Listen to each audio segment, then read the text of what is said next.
Shalom, pemirsa yang diberkati Tuhan. Bertemu kembali dalam seri renungan pagi. Sebelum kita memulai renungan pagi kita, mari kita berdoa.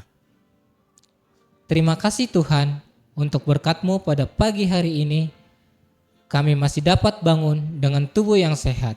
Kami akan belajar firman-Mu Tuhan. Berkati kami, ampunkan kami dari segala dosa kami. Dalam nama Yesus kami berdoa. Amin. Saudara sekalian, renungan pagi kita pada hari ini, pada Minggu 11 Januari 2026, berjudul Dosa dari Belajar Alkitab. Ayat hafalannya, Hai anak manusia, aku telah menetapkan engkau menjadi penjaga kaum Israel. Bila mana engkau mendengar sesuatu firman daripadaku, peringatkanlah mereka atas namaku. Kalau aku berfirman kepada orang jahat, engkau pasti akan dihukum mati, dan engkau tidak memperingatkan dia atau tidak berkata apa-apa untuk memperingatkan orang jahat itu dari hidupnya yang jahat, supaya ia tetap hidup. Orang jahat itu akan mati dalam kesalahannya, tetapi aku akan menuntut pertanggungjawaban atas nyawanya daripadamu. Yehezkiel 3 ayat 17 dan 18. Saudara sekalian, penemuan William Miller pada tahun 1818 bahwa Yesus akan kembali ke bumi dalam waktu sekitar 25 tahun membuatnya sangat gembira. Itu sangat bagus. Dan dia juga mencatat keyakinan itu datang dengan kekuatan yang dahsyat kepada saya mengenai tugas saya kepada dunia, mengingat adanya bukti yang telah mempengaruhi pikiran saya sendiri. Jika akhir sudah dekat, penting bagi dunia untuk mengetahuinya. Ia menganggap bahwa kesimpulannya tentang kedatangan Kristus mungkin akan ditentang oleh orang-orang yang tidak percaya. Akan tetapi, dia tidak ragu bahwa orang-orang Kristen dimanapun akan dengan senang hati menerimanya begitu mereka mendapatkan kesempatan untuk mendengarkannya.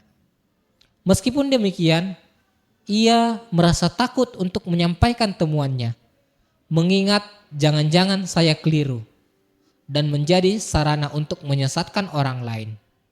Akibatnya, dia menghabiskan 5 tahun lagi dari tahun 1818 sampai 1823 untuk terus mempelajari Alkitab. Ketika satu keraguan atas pandangannya tentang kedatangan Kristus teratasi, muncul lagi keraguan lain dalam benaknya. Seperti tentang hari dan saat itu tidak seorang pun tahu. Miller menuliskan pada tahun 1845 bahwa selama periode 5 tahun itu lebih banyak keraguan muncul dalam benak saya daripada yang telah disampaikan oleh para penentang saya sejak awal. Dan saya tidak tahu apakah ada keraguan yang disampaikan sejak saat itu yang tidak menjadi beban pikiran saya. Namun setelah terus belajar, ia percaya bahwa ia dapat menjawab semuanya dari Alkitab. Jadi setelah 7 tahun belajar, Miller telah sepenuhnya meyakinkan dirinya sendiri bahwa Kristus akan datang kembali sekitar tahun 1843. Saudara sekalian, pada saat itu Miller menyatakan bahwa tugas untuk menyampaikan bukti akan dekatnya kedatangan itu kepada orang lain yang berhasil saya hindari selama saya masih bisa menemukan bayangan keberatan terhadap kebenarannya. Kembali muncul dalam benak saya dengan kekuatan yang begitu besar. Akibatnya, ia mulai membicarakan lebih terbuka tentang pandangannya melalui percakapan pribadi dengan tetangga dan pendetanya. Tetapi yang mengherankannya, sangat sedikit yang berminat untuk mendengarkannya. Saudara sekalian, Miller terus mempelajari Alkitab.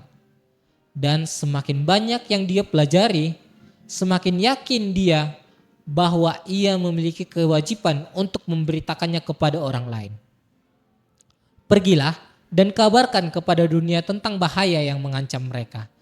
Adalah pesan yang menyerangnya siang dan malam. Dan itu adalah hal terakhir yang ingin dilakukannya.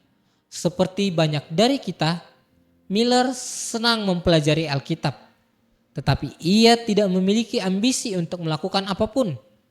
Itu adalah dosa dari mempelajari Alkitab. Kita semua tergoda untuk menjadikan belajar Alkitab sebagai tujuan akhir, bukan sebagai sarana yang memotivasi untuk melakukan sesuatu tindakan. Demikianlah renungan pagi kita di hari ini. Tuhan memberkati. Mari kita berdoa. Terima kasih Bapa untuk firman yang telah kami dengarkan. Bagaimana kami, jika kami mempelajari firman-Mu, kami juga harus berani memberitakan firman-Mu ke sekeliling kami. Tuhan, bantu kami untuk memberitakan firman-Mu bahwa kedatangan-Mu sudah dekat.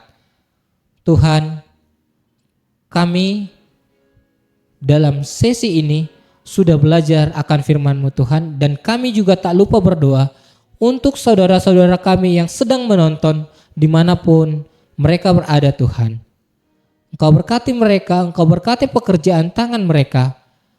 Apapun yang mereka lakukan, apapun yang mereka kerjakan, hendaklah menjadi berkat bagi mereka dan keluarga mereka, bahkan orang-orang sekitar mereka Tuhan.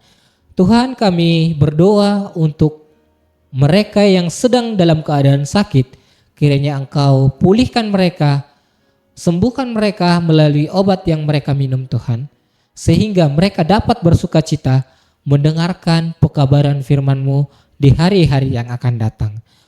Tuhan, kami adalah manusia yang tak pernah luput dari segala dosa. Kiranya Engkau ampunkan kami Tuhan, agar kami layak dan suci di hadapan-Mu. Terima kasih Tuhan, berkaryalah dalam hidup kami. Dalam nama Yesus kami berdoa. Amin.